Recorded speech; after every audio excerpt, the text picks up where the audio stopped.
The NHS local to me actually pay us now to do these tattoos, which is a groundbreaking achievement. I was actually asked to do a TEDx talk. We get censored all the fucking time. It's shameful because it's not a nipple, it's a tattoo. And it's been really hard for us to reach a wider audience and just let people know this exists. You deserve to be thriving.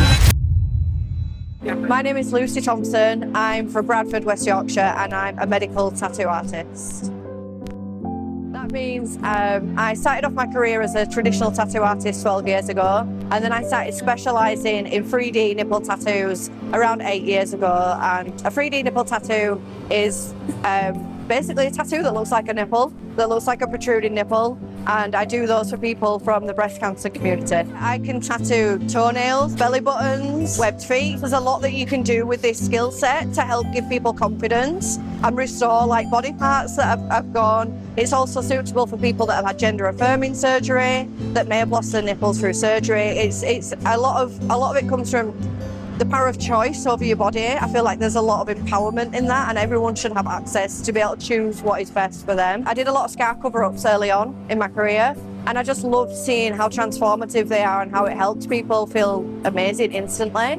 And I was offering these for free, and one day someone got in touch and asked me to do a tattoo. She'd explained to me that she'd had one done in the hospital, it had faded away, and she just felt like she couldn't look at her breast. So at that point, I kind of asked my auntie, I'd known she'd had a mastectomy, I said, did you have one? And she said, Lucy, I had a horrible experience. The surgeon did it for me in theatre. She said I couldn't breathe because of the pain. She told me that there was like blood pouring down her body.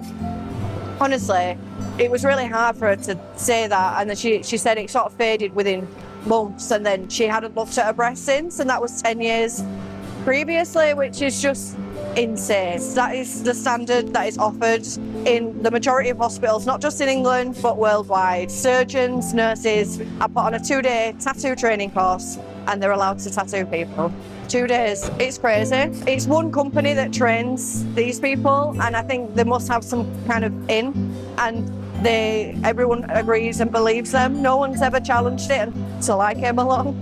It's very basic training as well. There's no artistry. It's a one-size-fits-all. It's a generic bullseye, we call them, and obviously they use semi-permanent techniques and pigments, so the tattoos fade away within weeks, sometimes days. It's crazy. We get censored all the time online.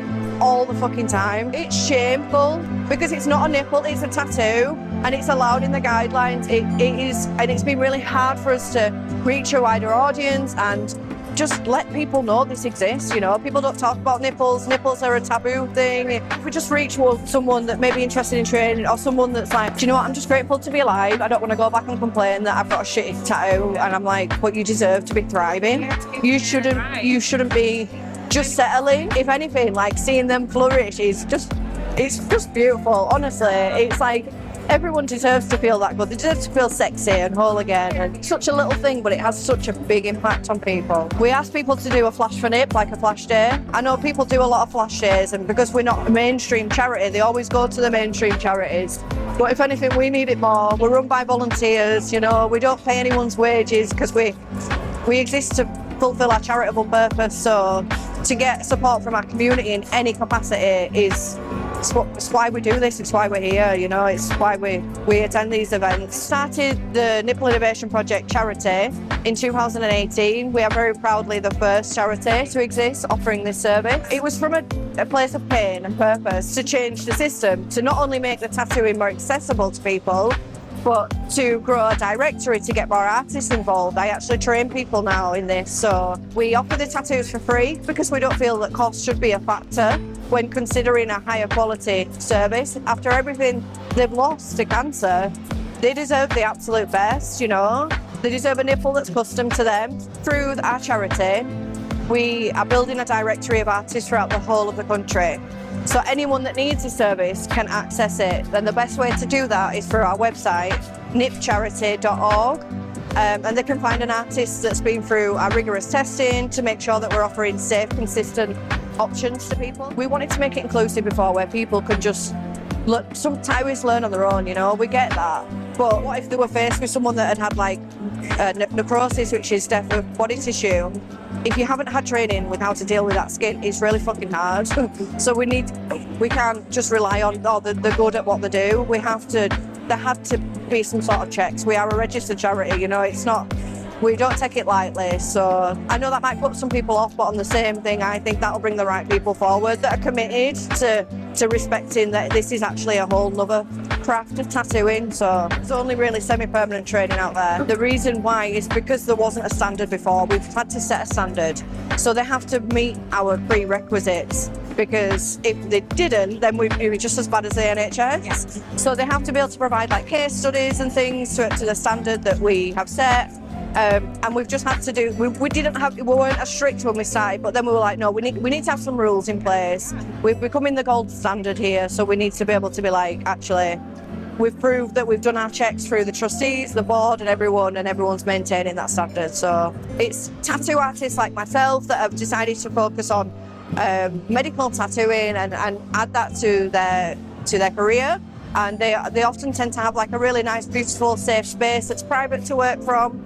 So we know people that are seeking these tattoos have never usually had a tattoo before, and it can feel quite daunting.